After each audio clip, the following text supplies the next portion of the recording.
Welcome to Dr. Carole's Couch with your host, Dr. Carole Lieberman. All comments, views, and opinions are solely those of Dr. Lieberman, her guests, and callers.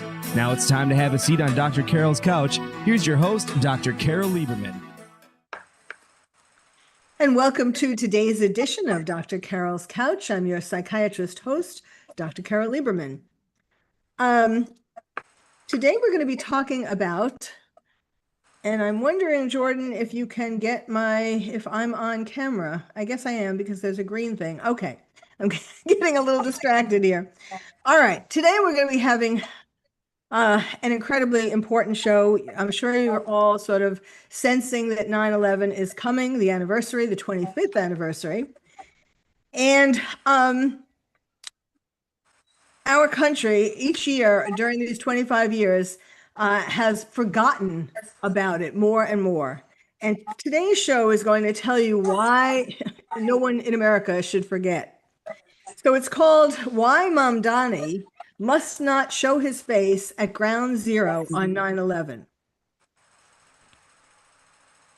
There are many reasons why Mayor MAMDANI should not dare attend the 9/11 ceremony at Ground Zero, especially not this year, the 25th anniversary. This is the day that changed America. One reason for MAMDANI not showing up, or that he shouldn't show up, is because he's a terrorist sympathizer.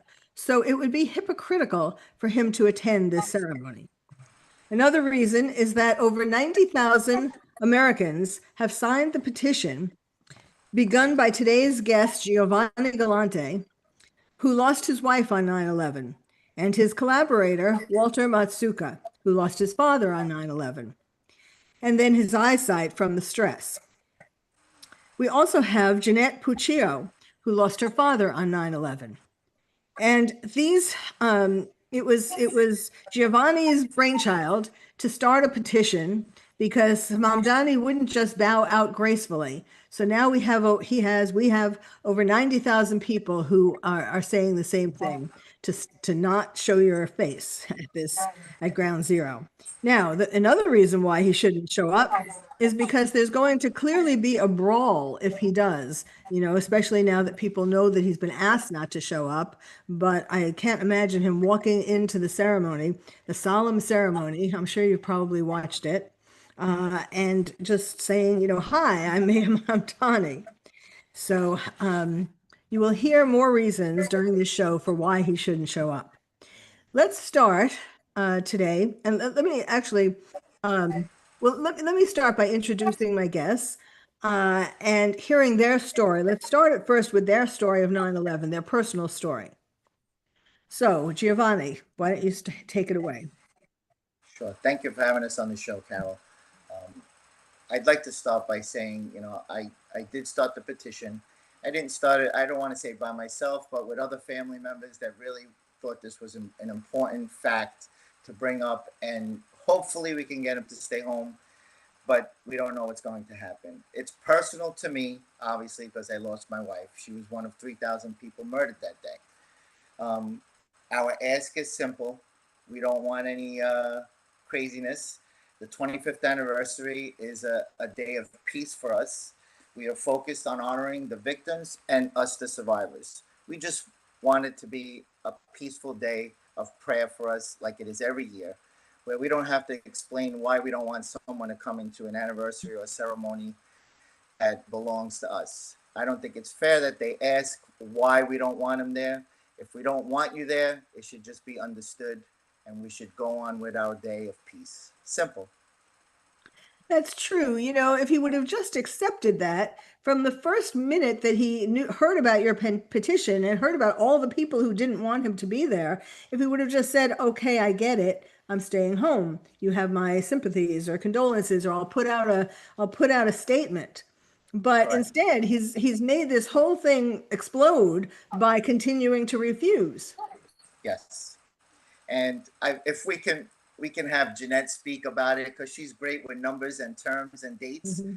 And she could actually tell us about the position that he put himself in by not attending some of the other ceremonies that he was invited to. This one that he's not invited to, obviously he wants to make it a point and be there. So Jeanette, tell him the dates of those other ceremonies that he was invited to. Okay, so I believe it was June 2026, he was invited to the Israeli Day Parade, but he said due to his personal and political beliefs, he's not going to attend. In May of 2026, he was invited to the Met Gala, but he decided not to come because, again, he said his personal political beliefs. And a few weeks ago, one of the 1993, the February 1993 bombings that killed 6 people at the World Trade Center due to the truck bombing. I believe one of the victims' nephews came out and said, we invited MAMDANI, but he didn't show up. So we just don't understand that he doesn't go to these high profile events he's invited to that he's invited to. And he asked the New Yorkers to respect his decision, but he's not respecting our decision to not to come to ours. And I find it ironic that he was invited to the 1993 ceremony, but he didn't go because he decided to go to a meeting with President Trump instead. But he wants to come to ours, but he's not invited. So I just find it very hypocritical that he can pick and choose what he wants to go to, even with an invitation, and he doesn't show up, but he wants to come to ours, and he's clearly not wanted there. And us and 93,000 others agree. It's up to 93,000 now, huh? Yeah. 93,052. We hope to hit 100,000 by Friday, and if we could just tell your audience to go to the change.org/9/11 ceremonies, a shortcut to get to the petition, so everyone could sign it. So yes, I'm hoping that your audience would go on and sign. Yes. Now, could you say that again? Change.org/9/11 ceremony. Okay. Yes, absolutely. So, Jeanette, tell us about your father and tell us about what that day was like for you. So my father's name was Joseph Pick. He worked for Fiduciary Trust. He worked on the 94th floor. He was last seen on the 78th floor. I was 9 years old and I went to school in Hoboken. And when the first plane got hit at, I believe it was 8:46. And my teacher came into the classroom and said, the Twin Towers have just been bombed. I jumped up and said, my daddy works there, because we could also see the skyline. They brought us into the kindergarten classroom, which was the biggest classroom, and they put it on TV. So then when the South Tower, my dad's tower, got hit at 9:03, I saw it outside the window as well as on TV in front of me. So that day was hell. It was the worst day of my life. What did they say to you when you said my daddy works in that building? Nobody knew what to say. They just kind of gathered us into the kindergarten classroom, and I just remember shaking and kind of rocking back and forth and crying the whole time because I was only 9 years old. I couldn't, like, what's the word, like, mentally process, have the emotional regulation and processing to understand what was going on around me. Yes. And it was really hard. And for a few days after, my mom put out missing posters, and a lot of family came over to help and, call hospitals. And I was under the, I kind of had like wishful thinking. I was like, maybe my daddy's stumbling around somewhere in a coma and forgot about, like that was the wish. But then a few weeks later, I had to go to the nurse's office to give DNA. Oh, wow. And they framed it, and I was like, oh, what's this for? And they said, oh, it's for all the students here, it's fine. And then but my mom was there. I said, oh, mommy, why are you here? She goes, oh, I'm gonna take you to get a Happy Meal. And then I had always been a fan of Robert Stack's Unsolved Mysteries from the 90s. So I said, are you guys taking DNA? And my mom was like, I'll get you large fries, just do it. And I was like, okay. They found my father in October of 2001. He was identified. They found 6 pieces of him, including his elbow and part of his knee. Well, I'm sorry for your loss, both of you, actually. And let's hear from Walter now. Yeah, so my name is Walter Matuza. My dad's name is Walter A. Matuza Jr. So I was having headaches for a long time, really bad migraines and everything. I was going for an MRI that day, and my mom got a call from my dad. Oh, the towers, there was an explosion, so we're all evacuating. He made a phone call a few minutes after it happened. He was going down the stairs apparently, and all he could care about was whether I was going for my test and that my mom was okay. And he wasn't worried about himself, and he was just in a rush with the crowd. I went for my MRI. I don't know if I went back to school that day or not. I'm pretty sure I didn't. But all I have imprinted in my head is that image of the flames billowing out of the towers, on the big screen TV that they had in the office where they did the MRI. And Mm. that day was, I don't know. I feel like, I hate to say this, I feel like I blocked out a lot of memories and a lot of things from around that time of my life. And I know that's something that can happen and does happen to people around traumatic events. Hmm. I wound up losing my vision 5 months later in February of 2002, due to stress from the traumatic events. It's I'm considered legally blind, and that's where I'm at. Yes, and I interpreted that for you before, that it was a psychological reaction that you didn't want to see what had happened. Yeah, and whenever in the like, nowadays I don't do it, but around that time and a little bit afterwards, I would be so upset when people would bring up 9/11 or anything to do with it. I would hold my eyes like this and I'd push, and I would be just I didn't want to see, but I would also do this and stick my thumbs in my Uh-huh. ears, Uh-huh. and just I didn't want to hear or see anything that was going on around that matter. And you were how old again?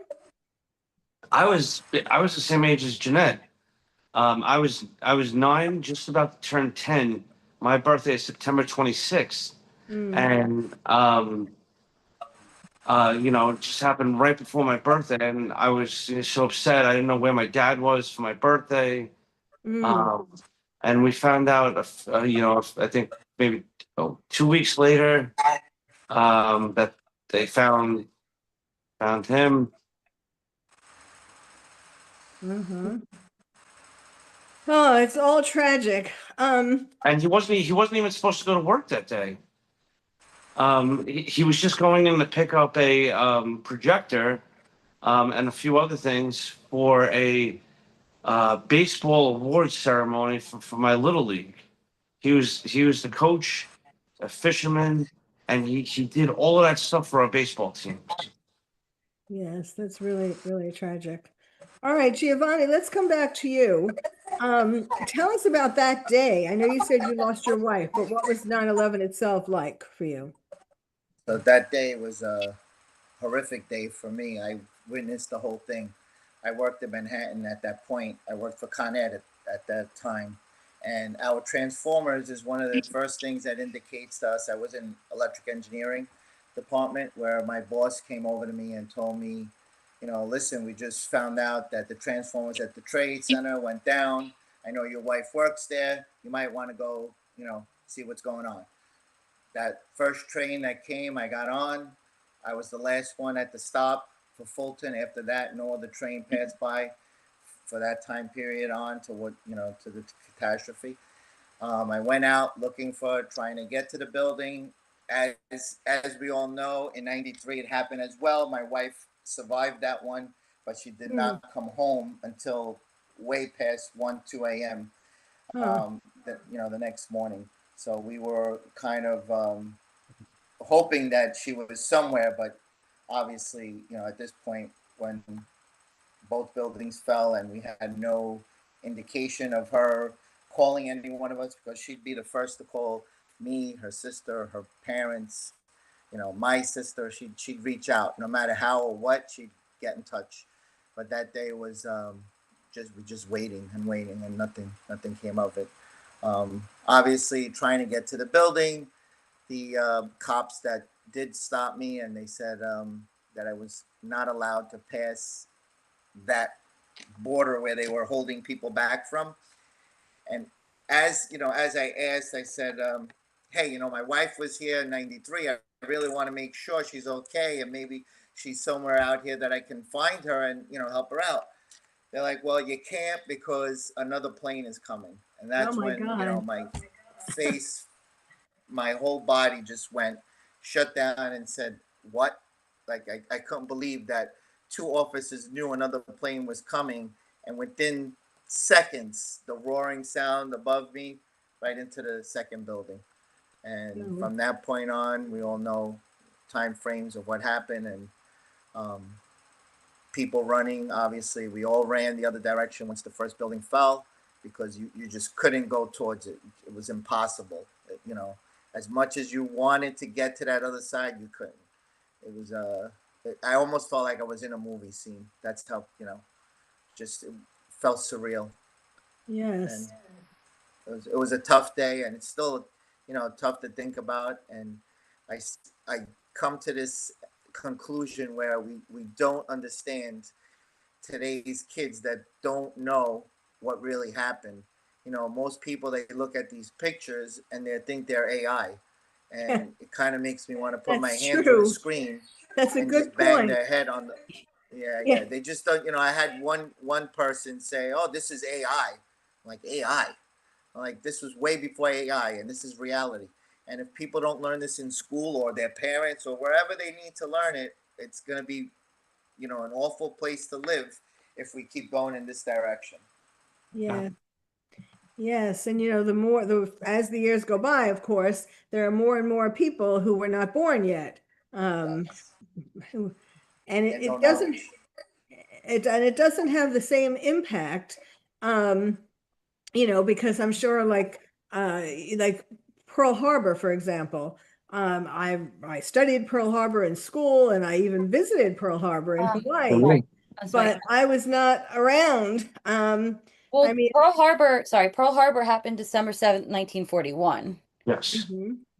And I mean, I can understand how it doesn't really mean, I can't connect to it, Right. and so I can Well, understand how people who weren't born by 9/11 can't connect to it, not in the way that people who were alive on that day can. right. And it's understandable, but if you don't look back in it in history class and it's not taught, you're never going to remember it. And if you wait 20 years or 50 years to establish someone to understand it, which it's Yes, not going to happen as easily. So if it's a yearly or something taught in school at a yearly basis, because we are at 25 years. Yes, it's 25 years, but it's not really a long time, but it is for people that absolutely, were not born that day. And it's absolutely. understandable, but you still should know, especially if you live in New York, and what kind of transformation it made to the world and New York City and the Yes. people that lost, And, especially. and we're going to be talking about that in the next segment. Okay. So we have to take a break now. I want to give out the address again for the petition. It's change.org/9/11 ceremony. That's it. And Wait, I'm holding it up. It's on blur though. okay, there we go. Wait. Okay. And I'm going to put it on the Okay. description of this show. So it'll be there to connect in connection with this show too. All right, so we have to Great. take a break. We will be right back, and we will talk more about the importance of never forgetting, right? Those aren't just words, it isn't just a slogan. So stay tuned, we'll be right back.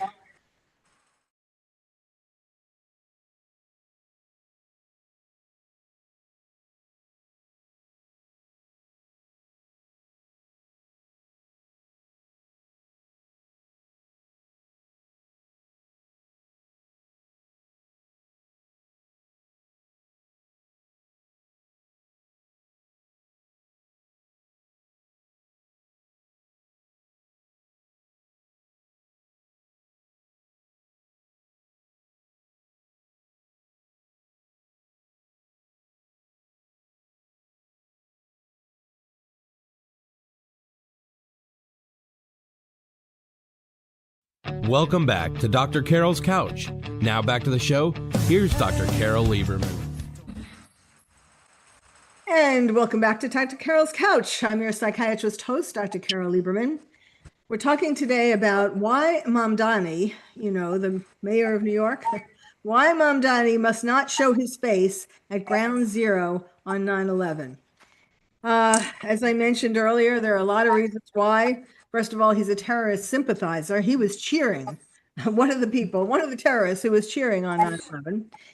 And also because there is a petition which is now up to 93,000 signatures, people who don't want him to show up, mostly families of the victims of 9/11, but we'll hear about the other kinds of people who signed it as well. But 93,000, that's a lot of people. My guests are Giovanni Galante, who started the petition, Walter Matsuka, and Giovanni, who lost his wife on 9/11, Walter Matsuka, who lost his father and who also lost his eyesight because of the trauma, and Jeanette Puccio-Pick, who lost her father as well. And each of these stories, they're each different and they're each heartbreaking. And people cannot forget, should not forget what 9/11. Now, each year, it has the recognition of 9/11, the commemoration has become smaller and smaller and smaller. Fewer media outlets put something about 9/11 on. There's fewer notices in the newspaper. I mean, all kinds of media don't give it as much attention. Also, it's in the schools. Yes, this is a big problem. The schools where there are lots of woke teachers, shall we say, don't want to talk about 9/11, don't want to acknowledge it, don't want people to remember it, to feel sad about it. It's really devastating. It's really shocking, first of all, when I started learning about that, because each year, let me just tell you my connection to this. 9/11 changed my life, not in as grave a way as yours, but I'm talking to my guests, obviously their life was changed in a very devastating kind of way. But when 9/11 happened, first of all, I'm a New Yorker born and bred. But when 9/11 happened, I was already living in California. And but my heart was and still is in New York. It'll always be in New York. And so I asked myself, what can I do? I had this feeling. Now, I didn't know anything about terrorism when 9/11 happened. I mean, I admit it, nothing. I thought that was one of the topics I didn't have to know about. But I just had this sense that terrorism was going to be the biggest threat in our lives. And so I asked myself, what could I do to help people with this? And, I'm a psychiatrist, I'm a media personality, I'm an author. How can I use my skills to help people with the trauma and with the ongoing, it's not just going to be 9/11, it hasn't just been 9/11, it's an ongoing problem. What can I do to help?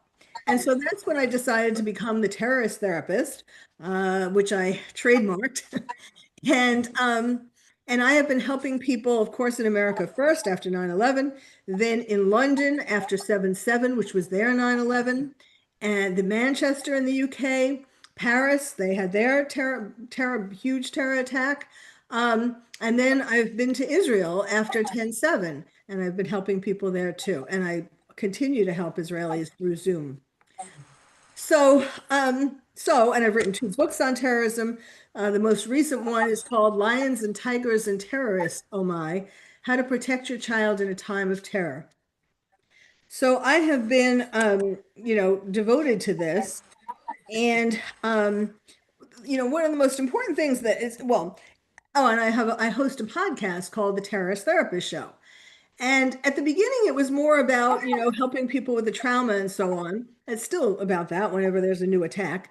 But it's also about warning people that it's not one and done. 9/11 wasn't it, or even 10/7 wasn't it.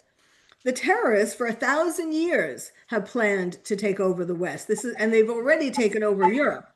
It's just shocking, and it's so frustrating because people in America are in denial, and they don't realize how much in danger they are.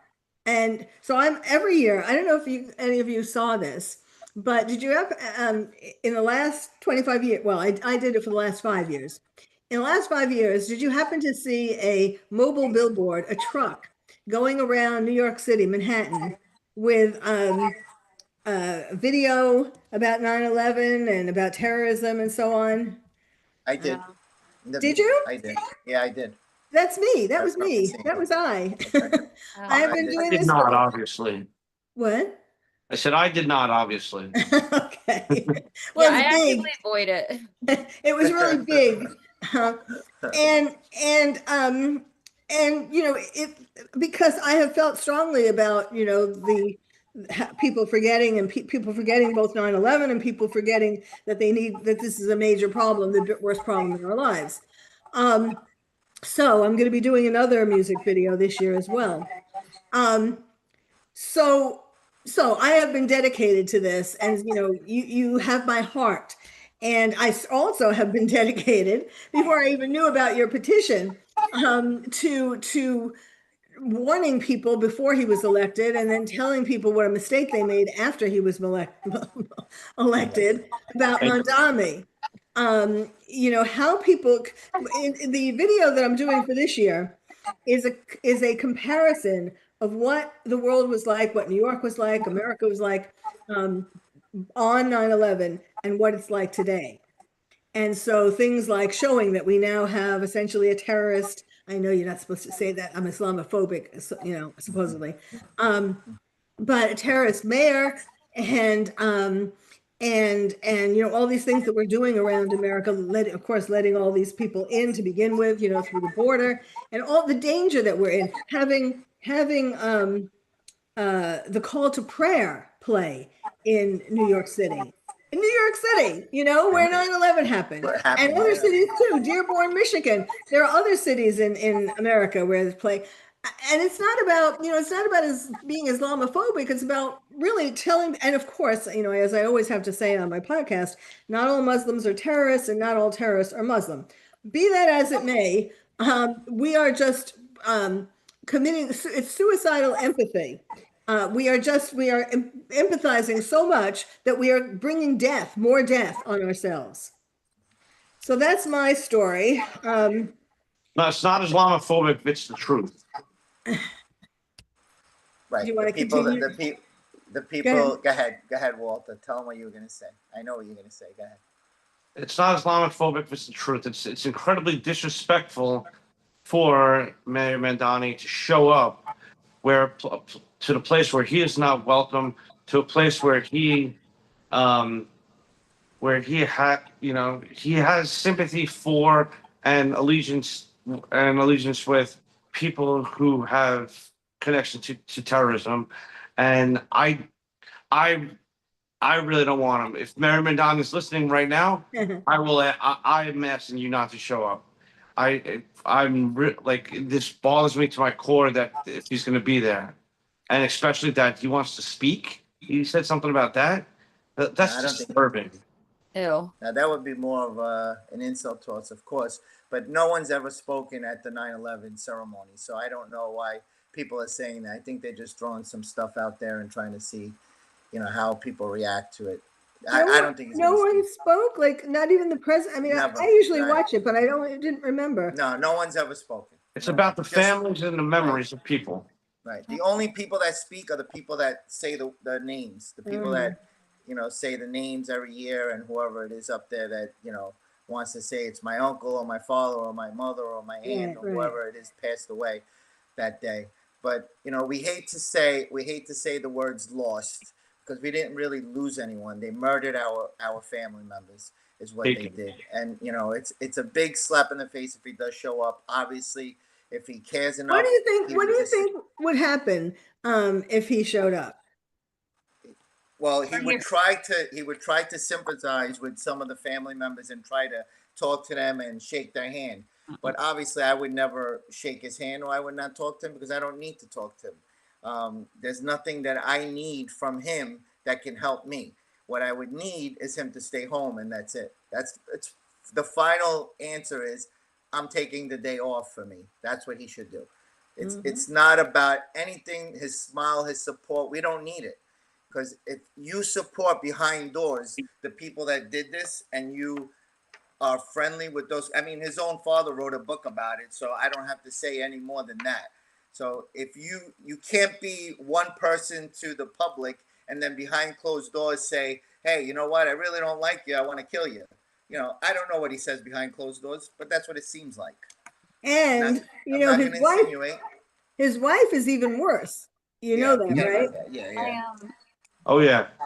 My reasonings for it is because who he associates with personally, professionally, and politically. He's friends with Hassan Piker, who said in 2019 that America deserved 9/11, and then on July 13th, 2026, had during a live broadcast of his podcast, had a framed 9/12/2001 newspaper behind him of the towers being hit.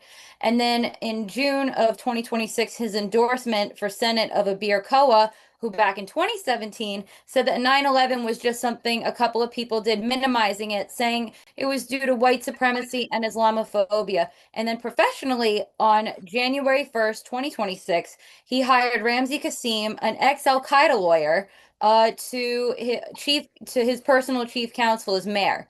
Those are my reasonings. This has nothing to do with politics or religion for me. It's about protecting our peace and the dignity of our loved ones at their resting place for the 25th anniversary. Thank you, Jeanette. So I'm really good with numbers, like you can ask Giovanni. Like I'm just really good with numbers. That's why I said, Carole, we need Jeanette on because she's good with numbers. Yes. I don't remember dates as well as her. It's like I could tell you, like World War II was like from September 1st, 1939 to September 2nd, 1945. I'm really good with like tragic dates. I don't know why. That's important. That's good. I don't know why. I just remember stuff. Yeah. What's the most recent reaction that you have heard or seen in the news or something from MAMDANI? Peaceful Tomorrows, who's a 9/11 group that was started in 2016, that was funded by a Soros group that I believe they made 500,000 plus. They're against us. It's run by someone named Elizabeth Miller. And listen, I think this is America. Everybody's entitled to their opinion. They think that he should have the right to be there. They're made up of a group of 250 family members, I believe. I don't believe that. I don't believe that. We don't have the right numbers. Well, that's what they said. That's what it said on Google. That's what they said on Sid Rosenberg. Just wait a so minute, Carole 250, wait. 250 families from the 9/11, families of the victims of 9/11, they're saying? No. What they're saying, that 250 people are part of the organization that are family members. But if there's probably 5 people, I would be surprised. The other thing is, she said 500,000. That was the number, that was the money that was given to support that petition. So he paid those people, whoever they are. No, it's and not I don't want to say family. He paid them since 2016 to keep Peaceful Tomorrows going. Right. So $500,000, not 500,000 people signed on to it, but $500,000 was given to that group to keep 500,000 plus and them going. Okay, wait. What is the group called? It's called Peaceful Tomorrows. They think that MAMDANI should be there. And look, that's their right. I have nothing against them. If they want him there, that's up to them. But we, myself, Walter, Giovanni, and the other family members who have signed, and the 93,000 others who have signed, don't want him there. Oh yeah. Thank you, Jeanette. Thank you. Sorry, I'm really good with stats.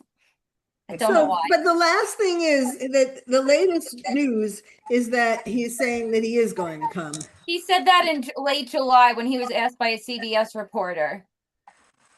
And there's been nothing since then. I wonder if maybe we haven't heard anything since then. And I've been Googling every morning. I told Giovanni I sent him updates. She's my Okay. numbers gal. See, she's very good with numbers and Yes. facts. Even though I Okay. can't add math, I'm like really bad at math though. Like I didn't Don't got tell out her. of it in Don't tell college and anybody. high Keep that to school. yourself. Don't tell anybody. Sorry. No, I'm good at I can remember. I just can't like add. So tell us about what you're doing on September 8th. So on Giovanni? September, Yeah. on September 8th, we're having a press conference in front of City Hall at 12 o'clock. We'll have many of the family members there holding signs. We hope to have as much press as possible to show, what we're looking to accomplish, which is for him to stay home. And if any family members that watch your show or listen to you, they can reach out to me, WTC1-91101 at Wait a second. AOL.com. Wait. Say that again. I'll say it again.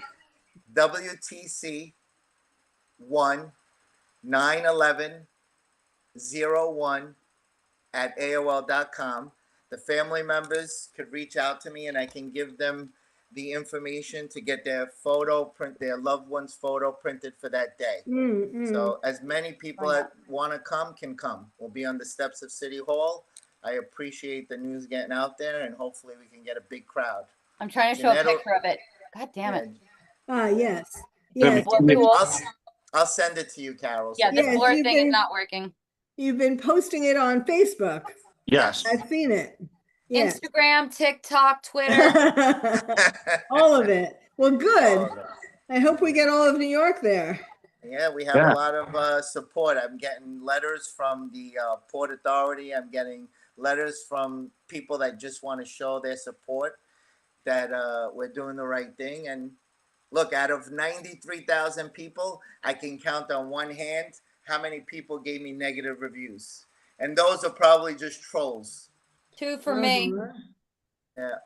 So When you say negative reviews on what? I was told I was a traitor. They call you names, fascist, bigot, all that kind of stuff, which, I ignore it because I know that it's bullshit. Exactly. Well, I mean, you know- I have a few Go ahead. city Walter. councilmen that want to come as well. Can I just make a correction? Sorry, Peaceful Tomorrows was started in 2002, but it started getting funded in 2016. Sorry. Uh-huh. I just make that clear. They started in 2002. Yeah. Wow, they didn't leave much time. Yeah. Well, I think Yeah. it started out as like a grieving group. Huh. Okay. Well, Soros, that's his thing, that he funds I don't everything. talk about, yeah. Everything he is. Everything to destroy America. I don't even know who he is. So He's an evil person. He's So what Very are evil. people? a Holocaust survivor actually as well. A what? that's Survivor? ironic. What He did you was, say? he was alive during the Holocaust as well. Yes, I know. And so that's how I think I've kind of come up with a theory about that. During the Holocaust, and it's interesting that he survived, when so many people, but I think that he was so affected by all the people dying and by his fear of being killed, that he once decided that he wanted to have a lot of power when he grew up. And he made $1 gazillion, and he is using this to, to destroy America. But I mean, I think that the key here is power, wanting to be in control of his destiny, because he wasn't in control of his destiny during the Holocaust. Yep. We just don't want the mayor to come, honestly. Like Scott Lebedo put it great when he put it in Skywriting, like MAMDANI, stay away from Ground Zero. Like, I don't understand what he doesn't get. It's like, dude, we don't want you there. We've tried to tell you personally, you didn't listen. Giovanni had to create a petition. We've had to go to the media. I don't know what this guy doesn't get at this point. I don't know if we have to use sign language, Morse code, or carrier pigeon. I don't know how else we could say it. Like, we don't want you there. Seriously, I just don't understand. And Braille. What did you say? Braille? Yeah. Well, I mean, first Sorry, of all, that's what I missed. Sorry. first he loves being. Well, first of all, he wants to be the center of attention, but he loves doing it one way or the other. Like when he didn't come to the Israeli parade, he got attention by not attending, And here he's going to get attention by attending at Ground Zero, or so he thinks. But I can't, I mean, I just can't imagine if he started walking in towards Ground Zero, wouldn't people just start, physically pushing him out? No, we're not advocating. We're not advocating anything like that. You didn't say. You're not saying it. I'm saying it. Nah, man. No, I would ignore him. I just don't, like, my dad died. I just don't want you there. Like, you associate with those who said that, like, our loved ones deserve to die, justified the murder, and minimalized it. We don't want you there. I don't want people that, it doesn't even matter if he said it. He associates with those, like I said, professionally, personally, and politically. I don't want you there. We have a big group. 93,000 people have a thing. Like, what don't you understand? Like, I don't know. He doesn't want to understand. He's not going to understand with 193,000. He's going to do what he thinks he has the right to do. I'm not like necessarily asking people to start a brawl or whatever. I just ignore him. But I do think that people's emotions are going to be very high. They're usually high on that day. They're going to be especially high on the 25th anniversary. And I think if it were my parent, I think I would be inclined to try to physically keep him out. Again, this is not you. This is not connected to you. None of you are saying this or haven't so far. But I think this will happen. Just psychologically, I think this is what's going to happen. Obviously, from people on the outside, because that day, the only people that can enter are people that lost. Not everyone can come in. So just in the facts alone of the people being there and the ceremony being for the loved ones of who died, who got killed. And if I say to you, I don't want you at my wife's funeral, you should be a bigger person and stay away, no matter who you think you are, or if you knew her or you didn't know her.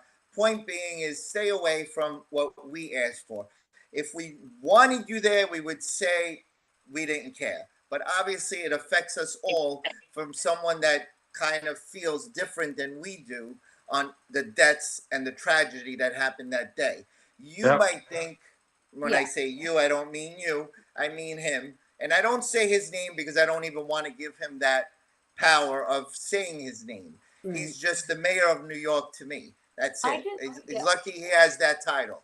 I just don't understand why he was invited to the, like I said in the post, someone's one of the 93 members, February 26, 1993, when 6 people died.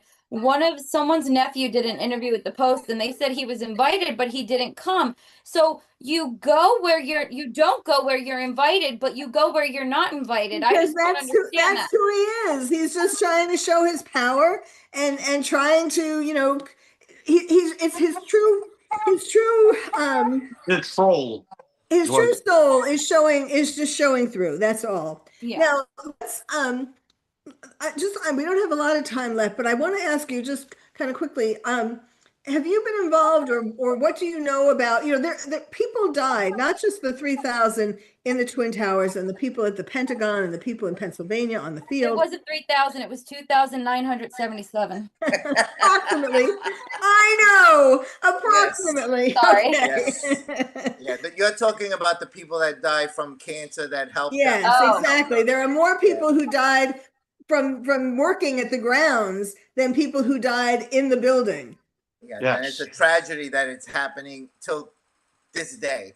Obviously, there are a lot of firefighters and police officers that were there that day that were helping around on the site at the moment, and whoever else, the military. Obviously, we feel terrible that this is happening to people just for doing, they're doing their job. They're helping clean up whatever it was. They said the air was safe. Yeah, but they're not going to say. That's a different story. It's a terrible thing. Obviously, we don't want to add on to more tragic deaths that have happened since that day. They deserve health care. Yes, it is true that people are still dying. People their cancers are developing later and so on. Well, okay. I want to make sure we have time to give the people all of the websites that they should go to. Now, I just want to clarify with change.org, the 9/11 ceremony. You mean it like 9/11, right? No, No, no, it's 911. It was 911. Ah, It's just a slash before 9/11. yeah. Okay. Okay. I wanted to double check But that. I'm sure that your audience will find it. I mean, there's 3-4 petitions to keep the mayor away. The other ones I was trying to get in touch with the people that did start it. I mean, they're very small. I don't know if they're still continuing. I would love for them to join ours because Mm. Yeah. you know we happen to be at the 93,000 mark, and you know mine has a picture of the fountain of the waterfall there. Uh-huh. The other ones have different photos on it, and it'll say 93,000 plus on Okay. it. And Yeah. obviously. So let me just read, and the same thing goes for your email address. Okay, so let me say it again. Change.org/911 ceremony to That's sign it. the petition. I signed it. Get Thank your you. friends and family to sign it. Be in the street and get more people, because it's going to be the more people there are, the more embarrassing it is for MAMDANI. You can actually download. You can actually download the QR code on your phone, and just take a screenshot of it and show people and say, "Hey, sign this petition to keep Mandani away from ground zero." Okay. And that would be great. That's what I've actually been doing. I work in downtown Manhattan as well. Uh-huh. Okay, and then your email address is WTC1911101 That's correct. and I would like to give out my terrorist therapist website. You can find the music videos from the last 5 years, and then I'm going to be putting up the new one, not only on the website, but of course on the mobile truck that's going to be going all around Manhattan. Okay, let me thank my guests. You know what you're doing is amazing. Giovanni Galante, Walter Matsuka, and Jeanette Puccio Pick. Thank you, thank you, thank you, not only for being on the show, but for all the work that you've been doing. And I hope that you won't stop, whether MAMDANI comes or not. I hope that you won't stop, because this is super important work. I'm not stopping. I'm going to stop when I die. That's it. I believe in this stuff. But we don't want that to happen. No, Carol. We no, don't no, want no. that to happen. I'm Thank not you for planning having on, us. I'm It's not been a planning pleasure on, meeting you. same here. Thank Not you planning so on much. dying soon. I'm just saying that I'm going to do this Okay. as long as I can. Yes, exactly. Thank you for keeping up the fight. Thank you Thank for you. keeping us never forgetting. Yes, exactly. Never All forget. right. And thank you all for listening. You've been listening to Dr. Carol's Couch, and I'm your psychiatrist host,